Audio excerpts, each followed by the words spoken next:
This morning on BRN, staying in shape in your 50s. Joining me now to discuss this and a lot more, Jill Brown is a certified fitness trainer and nutritionist. Jill, so great to see you. Thanks for joining us in the program this morning. Well, thank you for accommodating my West Coast time zone.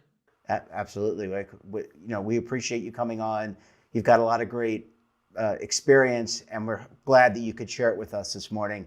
I want to start out our conversation, Jill, asking about the importance of longevity and our fitness, our nutrition. How does that all fit together when you think about human longevity? Well, the going term now, we don't really say longevity in that field so much. Not that I'm a longevity scientist, but of course I implement the science and the research from longevity study from gerontologists and longevity researchers. And now what we're concerned about in that area is health span, because we have all kinds of drugs and medications that can keep us alive to close to 100 or longer. But what's your health span like? Like, are you going to be spending those last 10 years in a wheelchair with somebody changing your bedpan? You know, are you going to be able to are you going to be able to move freely? So those are things that we think about. So the health span is how many years of life where you are physically able to take care of yourself. Yeah, okay, that's a really important distinction and an interesting an important perspective. So let's talk about working out. And when I reached out to you, I had seen a great article that you had written about getting flat abs in your 50s. And look, Jill, I'm 50, and I used to have really flat abs, and I don't anymore. So how does our exercise and what should we do to increase and improve that health span? Well, when we talk about health span, one of the markers of your health is metabolic health. And one of the markers of metabolic health is how big your belly is. So you've probably heard that your risk of heart disease increases the larger your belly, which is one of the reasons why I do work on people. Like, everybody wants to have a flat. Who doesn't want to have flat abs? I mean, everybody wants flat, toned abs.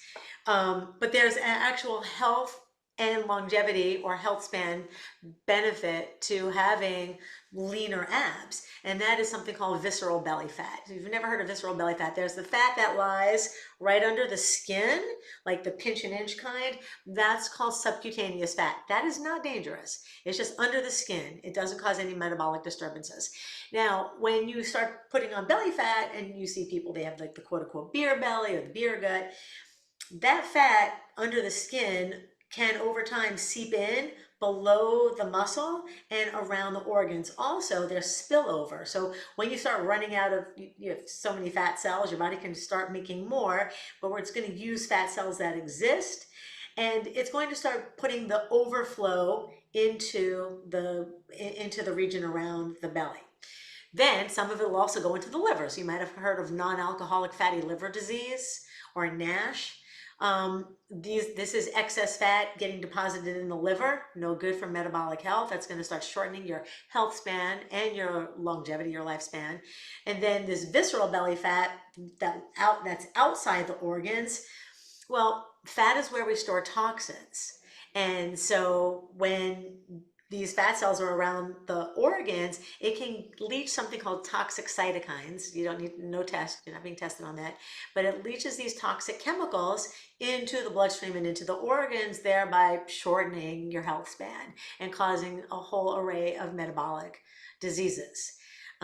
So that's one of the reasons you don't need, having a flat belly, looks great in clothes or out of clothes, but it's not that's the important part. It's how much of that belly fat is building up under the muscle and around the organ. And that's what we have to look at. And that's called visceral belly fat, which So, will cause damage. sorry, I didn't mean to interrupt you, Jill. So do we have to train differently? We've been talking for a while offline. I work out, yoga, row. But do we have to train differently in our 40s, 50s, 60s, 70s than we did when we were 18, 20, 25, 30? The only difference that you have to do differently from your teens to your 30s versus your 40s and 60 plus, I'm 57. is just make sure you don't get injured. Because when you get injured, we don't heal as fast and we're going to be down and out for a while. I have a lot of injuries and I'm constantly managing injuries that I developed in my 20s and 30s doing dumb stuff. And and then some of it into my 40s, thinking I was still in my 20s and my 30s.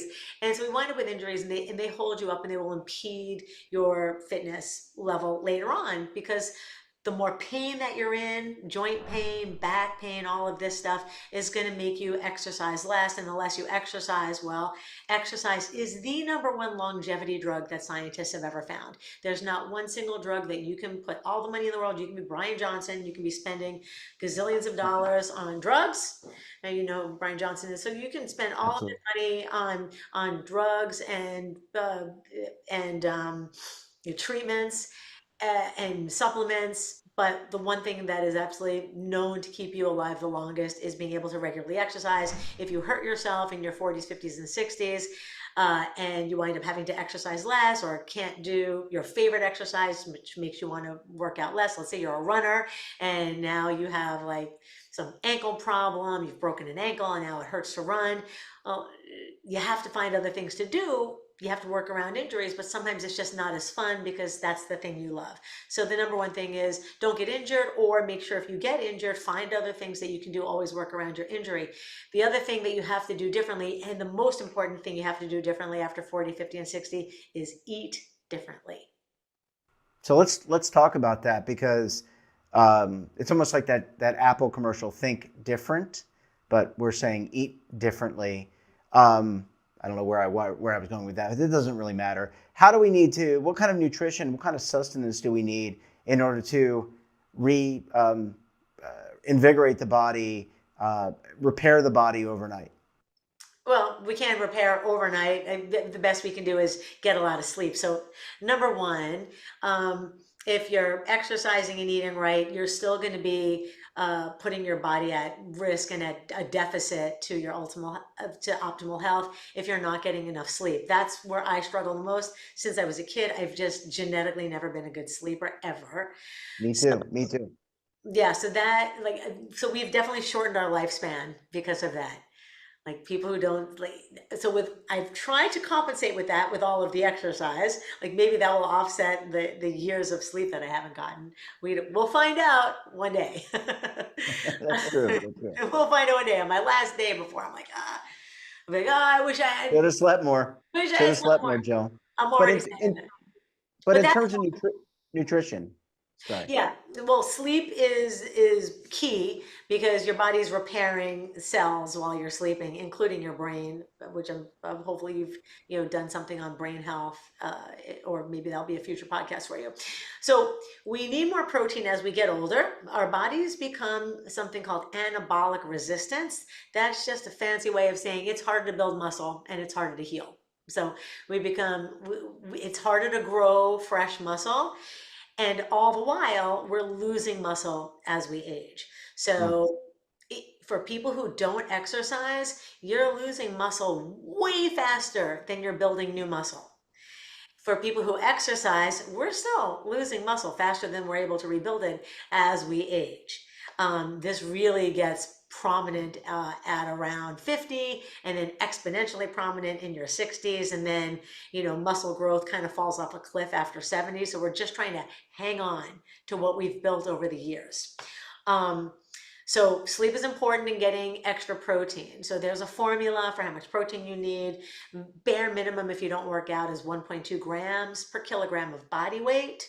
Bare minimum if you exercise, I'm really looking to people to get 1.6 to 2.2 grams per kilogram of body weight. Now, of course, if you're a 200-pound person, you're going to be choking down an entire horse. It's gonna be hard to get that much protein. So we base it, or I base it as a trainer. So I'm a trainer, nutritionist, and master health coach, fitness coach as well.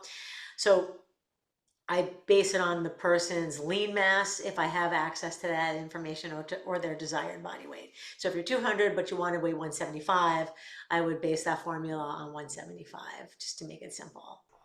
And should we, in terms of lean protein, is it traditionally the chickens, the lentils, things that are considered lean kinds of proteins that you would consume, or can you supplement with like Greek yogurt or a protein powder in addition to real food? So lean protein means it has a low percentage of fat. So something that would be high fat would be red meat, would have plenty of protein, but it also has quite a bit of fat, especially if you're having Hmm. something like a hamburger. If you're having um, turkey or chicken, are you having the dark meat or the white meat? The white meat is going to have almost no saturated fat, whereas the dark meat is going to have a much larger percentage of saturated fat. So lean meats are chicken breast, turkey breast, and then we go into the other healthy fats, which are going to be eggs, whey protein, as you said, low fat or non-fat Greek yogurt, low fat or non-fat cottage cheese, and these are dairy proteins.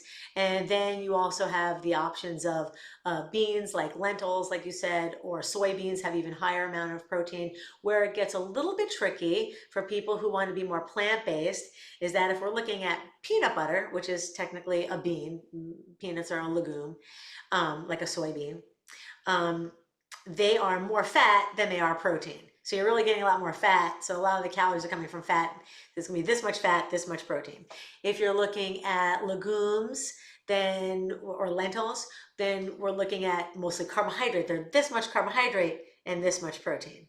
So if you're a vegetarian, then we talk about soybeans, lentils, other types of beans, and quinoa is another one, uh, and peanut butter or peanuts, which is a And I'm sorry to interrupt you, Jill. And in terms of carbs, do we need to? I'm thinking about those flat abs that I had in my 40s and into my early 50s, and now they're not really flat anymore, unfortunately. But do we cut out? Is it okay to eat, for example, brown rice? We know that processed foods are just bad. Eliminate processed foods. But what about things like brown rice? I mean, can you still eat some of the things that we like in terms of carbs? well, carbs don't cause belly fat. Too many calories cause belly fat. So if you're gaining weight, it's because you're taking in more calories than you're burning. So whether that fat is coming onto your arm, onto your face, onto your butt, onto your abs, if fat is increasing, if the scale is going up and your clothes are getting tighter, it doesn't matter if it was because you ate too much carbohydrates or too much fat. It was too many calories, period. Now, protein is a slightly different exception. It is much harder to store fat from protein. Your body wants to use it for things, for muscle protein synthesis. So your body wants to use that protein. So it's loath to store the protein as fat. But if it has to, if you've eaten 5 Big Macs, it's going to take that. It's going to take that. I don't need this extra protein, and it'll store that. It will tend to store that as fat, but it's going to want to use the protein. So when people think back in the 80's and 90's, we used to think fat makes us fat, and that's true because fat has a lot of calories. But Yeah. then we learned, oh well, let's not eat fat and let's all eat carbs and sugar, and oh well, guess what? That makes us fat too. And what was making people fat is the fact that they were just eating too many calories. They're like, well, I'm not eating fat anymore, so I'm going to double up my amount of calories that I'm eating from carbohydrates. I'm going to eat twice as much pasta, twice as much fruit, twice as much whatever, beans. Then they go, oh, now I can't eat that anymore, so now I have to go back to fat. Now we've got people going on the keto diet and they're losing weight. One of the reasons why they're losing weight when they do the keto diet is half of that is water in the beginning. Yeah. So they think they're losing fat, but they're losing water weight. And then if weight continues, so you see like a big result in the beginning, you see 10 pounds come off, most of that's water, and then you see the scale not moving anymore after that.